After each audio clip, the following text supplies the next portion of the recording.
semuanya. Saat ini kami akan membagikan tutorial cara untuk membuat minuman herbal dari dua bahan alami yang mudah untuk didapat, yaitu dari jahe dan juga dari madu. Di mana kedua bahan herbal ini dapat membuat minuman yang membantu untuk meredakan sakit batuk.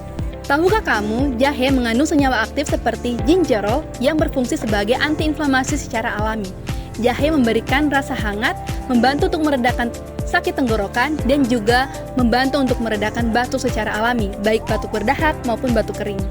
Yang kedua adalah madu. Madu ini merupakan obat herbal yang mengandung antimikroba yang dapat menyembuhkan batuk, menghangatkan tenggorokan, dan juga dapat menyembuhkan iritasi. Jika dikombinasikan, jahe dan madu menjadi minuman herbal yang efektif, mudah dibuat, dan aman untuk dikonsumsi untuk segala kalangan usia di atas 1 tahun.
Jadi inilah hasil minuman herbal dari tanaman jahe dan madu yang bisa dikonsumsi 1-2 kali sehari untuk meredakan gejala batuk ringan.